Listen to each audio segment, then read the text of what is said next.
Welcome to another fireside chat with Conversations with Cadwaller. Wait a minute. What do you mean by another? This is our first episode, so how can there be another? Will you please just get on with it, Mr. Cadwaller? Oh, yes. Welcome to a fireside chat with Conversations with Cadwaller. There, that's better. On tonight's episode, we will be answering questions sent to us by our many readers and fans of our latest book, Tale of a Gentleman Thief.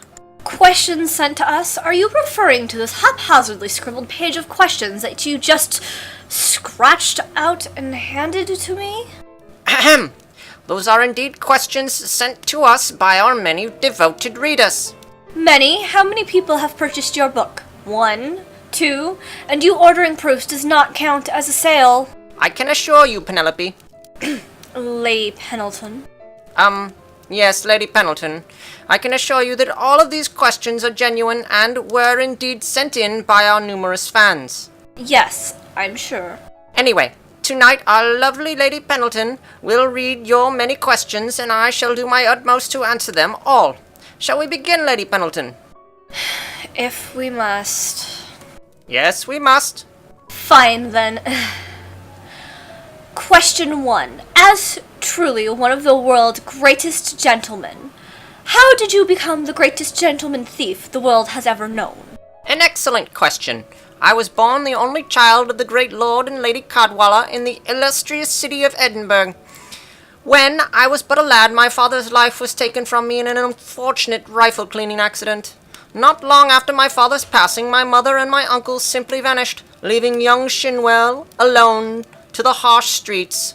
It was during this rather difficult period in my childhood that I learned I had the rather innate gift for larceny and sleight of hand. Such skills have since carried me onward through life. Question 2. How does a gentleman extraordinaire find the time to write a book that explicitly portrays your heroic exploits, all whilst busying himself saving the world? Oh, brother. Another superb query. Throughout many travels across this fine country, in an effort to thwart evil, a gentleman may find themselves utilizing the many glorious forms of public transportation available to the citizens and visitors to this fine country. During these travels, one may find enough downtime, as they call it, to put such events to paper in a noble effort to record such historic events for the sake of prosperity and the future of mankind. Question 3. As a heroic leader, how do you find yourself able to keep subservient companions in line and focused during your heroic exploits? I was hoping that someone would ask this. I have found through my many dealings with underlings that the best method in dealing with those who lie below one's own mental acuity is to simply lead by example.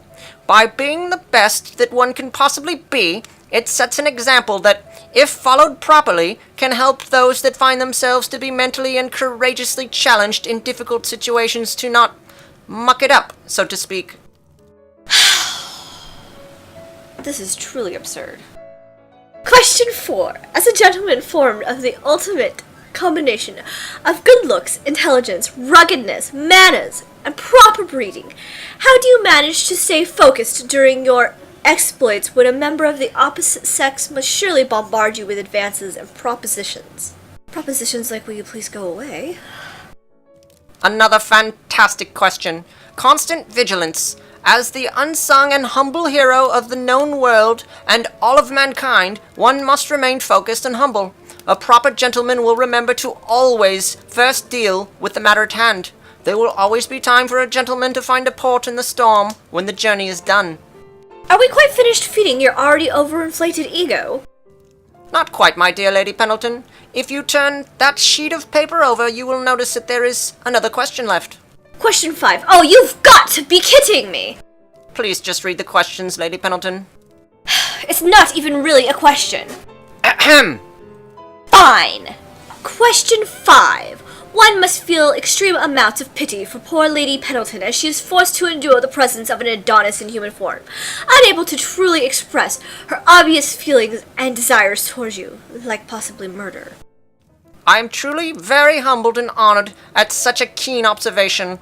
While I do pity our lovely Lady Pendleton's obvious unrequited and tortured longings that she has such a hard time suppressing, one must approach the situation, as I had previously stated in question 4, with vigilance. At the end of this all, there will be time and opportunity enough for Lady Pendleton to offer her port in the storm, so to speak. In your dreams, Mr. Cadwaller.